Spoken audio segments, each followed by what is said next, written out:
founding in 1949, the 2nd Marine Division Association has held annual reunions throughout the United States. Here at these yearly get-togethers, World War II veterans of the Follow Me Division gather to renew old friendships, swap stories of youthful wartime memories, and pay homage to those fallen comrades who died on remote Pacific Isles a half-century ago.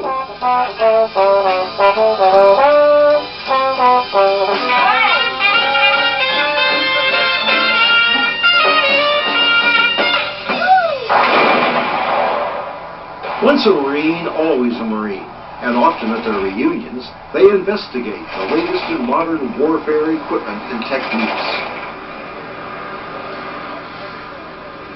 Here, aboard the landing helicopter assault ship Saipan, 2nd Division veterans learn of modern amphibious assaults involving Harrier jump jets, helicopters, and surface skimming hovercraft, a far cry from the vulnerable plodding Amtraks that carried these veterans into the beaches of Saipan in 1944. You know, we had one of these doggone things when we first came into Saipan. We could have probably cleaned up the action around there. There'd be no trouble getting rid of them real quick. Yeah. Just like you say when you were on that beach there, that second wave, when they were all those water shells were flying all over the place. You had to start digging holes like crazy with the little shovels we had, as deep as you can, as fast as you can. Yeah, and your helmet. Yeah, you could dig with the steel helmet, wash your socks in it, or even cook a stew in it. They can't do that nowadays. Yeah, we took baths in it too. It was interesting. Another thing I saw about these Marines around here, they don't like fat. They like skinny. I don't know whether I could fit one of these things. They're all pretty skinny in those days. What are you talking about? Well, yeah, we were all kids.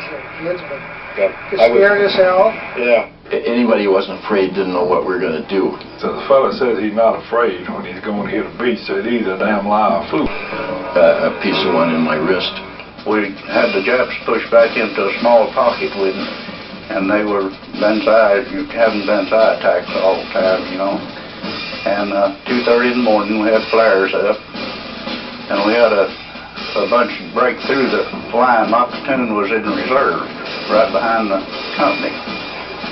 And they broke through and came from the right flank on us. And most of my men were either wounded or ran back from this right flank attack. So left myself and Lieutenant Davis in my foxhole, and then one machine gunner right in front of us.